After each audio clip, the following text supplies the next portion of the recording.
അസ്സലാമു അലൈക്കും വറഹ്മത്തുള്ളാഹി വബറകാതുഹു. ഉമർ റളിയല്ലാഹു അൻഹു എഴുന്നേറ്റ് നിന്ന് ഉറച്ച സ്വരത്തിൽ പ്രഖ്യാപിച്ചു, നാം ഖുറൈശി പടയെ നേരിടണം, ധീരമായി പോരാടണം. ഇതാണ് എൻ്റെ അഭിപ്രായം.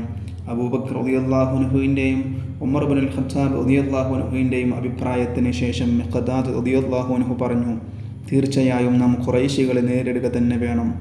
അവർ ഇങ്ങനെ തുടർന്നു, അള്ളാഹുവിൻ്റെ റസൂലേ, എങ്ങോട്ട് നീങ്ങാനാണോ അള്ളാഹു കൽപ്പിക്കുന്നത് അവിടേക്കു ഞങ്ങളെ നയിക്കുക. ഇസ്രായേലി സന്തതികൾ പറഞ്ഞതുപോലെ നീയും നിന്റെ രക്ഷിതാവും ചെന്ന് യുദ്ധം ചെയ്യുക. ഞങ്ങൾ ഇവിടെ ഇരിക്കാമെന്ന് ഞങ്ങൾ പറയില്ല. അള്ളാഹുവും റസൂലും നയിക്കുന്ന വഴിയിൽ ഞങ്ങൾ വരും, യുദ്ധം ചെയ്യും. വളരെ ധീരമായ മറുപടി. ഇത് പ്രവാചകൻ സല്ലല്ലാഹു അലൈഹി വസല്ലമ തങ്ങളെ സന്തോഷിപ്പിച്ചു. അവർ വീണ്ടും തുടർന്നു, ഹബശയിൽപ്പെട്ട ബർഖുൽ ഇമാദ് എന്ന പ്രദേശമുണ്ടല്ലോ, ഭയങ്കര വിപത്തുകൾ പതിയിരിക്കുന്ന പ്രദേശം. അവിടെ ചെന്ന് യുദ്ധം ചെയ്യാൻ കൽപ്പിച്ചാൽ ഞങ്ങൾ അതിന് സന്നദ്ധരാണ്. ആ കടലിലേക്ക് ചാടി യുദ്ധം ചെയ്യാൻ കൽപ്പിക്കൂ, ഒരു സംശയവും വേണ്ട, ഞങ്ങൾ കടലിൽ ചാടും. അഭിപ്രായം പറയുന്നതെല്ലാം മുഹാജിറുകളാണ്. നബി സല്ലല്ലാഹു അലൈഹി വസല്ലമ തങ്ങൾ വീണ്ടും പറഞ്ഞു, നിങ്ങൾ അഭിപ്രായം പറയുക. അൻസ്വാറുകളുടെ അഭിപ്രായം അറിയണമായിരുന്നു റസൂൽ സല്ലല്ലാഹു അലൈഹി വസല്ലമ തങ്ങൾക്ക്. നബി സല്ലല്ലാഹു അലൈഹി വസല്ലമ തങ്ങൾ അൻസ്വാറുകൾ ഇരിക്കുന്ന ഭാഗത്തേക്ക് നോക്കി, നാം എന്ത് ചെയ്യണമെന്നാണ് നിങ്ങൾ പറയുന്നത്? നബി സല്ലല്ലാഹു അലൈഹി വസല്ലമ തങ്ങളുടെ ചോദ്യം അവരെ ഉണർത്തി. അവരുടെ നേതാക്കളിൽ ഒരാളായ സഅദ് ഇബ്നുൽ മുആദ് ഗൗസി റളിയല്ലാഹു അൻഹു എഴുന്നേറ്റ് നിന്നു. എല്ലാവരും ആകാംക്ഷയോടെ അദ്ദേഹത്തെ നോക്കി. അദ്ദേഹം ഇങ്ങനെ പറഞ്ഞു, അള്ളാഹുവിൻ്റെ റസൂലേ, ഞങ്ങൾ അങ്ങയിൽ വിശ്വസിക്കുകയും ഉടമ്പടി ചെയ്യുകയും ചെയ്തിട്ടുണ്ട്. ഞങ്ങൾ അങ്ങയെ അനുസരിക്കും. ഈ മഹാസമുദ്രത്തിലേക്ക് എടുത്തു ചാടാൻ പറഞ്ഞാൽ ഞങ്ങളത് ചെയ്യും.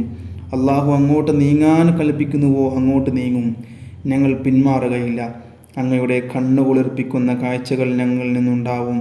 അള്ളാഹുവിൻ്റെ അനുഗ്രഹത്തോടുകൂടി മുന്നോട്ട് നീങ്ങുക. ആ വാക്കുകൾ എല്ലാവരെയും ആവേശഭരിതരാക്കി. നബി വല്ലാത്തൊരു ശബ്ദത്തിൽ ഇങ്ങനെ പറഞ്ഞു, സത്യമാണ്, ഞാൻ എൻ്റെ കണ്ണുകൊണ്ട് കാണുന്നു ശത്രുക്കളുടെ പരാജയം. യുദ്ധം നടക്കുമെന്ന് ബോധ്യപ്പെട്ടു. ഖുറൈശികളുടെ വൻ സൈന്യത്തോട് പടവെട്ടാൻ പോകുന്ന കൊച്ചു മുസ്ലിം സൈന്യം. എല്ലാം അള്ളാഹുവിൽ അർപ്പിക്കുക. ജീവിതവും മരണവും ജയവും തോൽവിയും അവൻ്റെ കരുണയും രക്ഷയും ചോദിക്കുക. അള്ളാഹുവിൻ്റെ സഹായം ലഭിക്കണം. അത് ലഭിച്ചാൽ മറ്റാരുടെയും സഹായം വേണ്ട. ജൂതന്മാർ സഹായിക്കേണ്ട, ഗോത്രങ്ങൾ സഹായിക്കേണ്ട.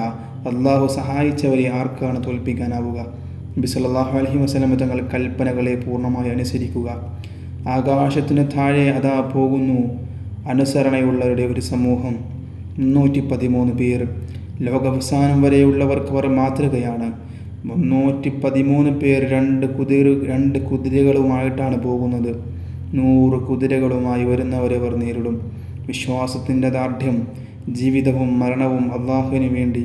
രക്തസാക്ഷിത്വം മഹാപദവിയാണ്. ആ പദവിയാണ് അവർ കൊതിക്കുന്നത്. ഇസ്ലാമിൻ്റെ വിജയം അതാണ് അവർ കൊതിക്കുന്നത്. ജീവൻ നൽകി ഇസ്ലാമിനെ രക്ഷിക്കുക. സമാധാനത്തിലുള്ള എല്ലാ ശ്രമങ്ങളും അവസാനിച്ചു. ഇനി ഒരേയൊരു മാർഗം യുദ്ധം. മുസ്ലിങ്ങൾ യുദ്ധത്തിന് മുൻകൈയെടുത്തില്ല. ആത്മരക്ഷാർത്ഥം യുദ്ധമുഖത്തേക്ക് നീങ്ങുന്നു. ഇതാണ് സത്യം, ഇതാണ് ചരിത്രം. സത്യവിശ്വാസികൾ ഐക്യത്തോടെ നീങ്ങിയാൽ അള്ളാഹുവിൻ്റെ സഹായം ലഭിക്കും. സംശയം വേണ്ട, അതിതാ കാണാൻ പോകുന്നു.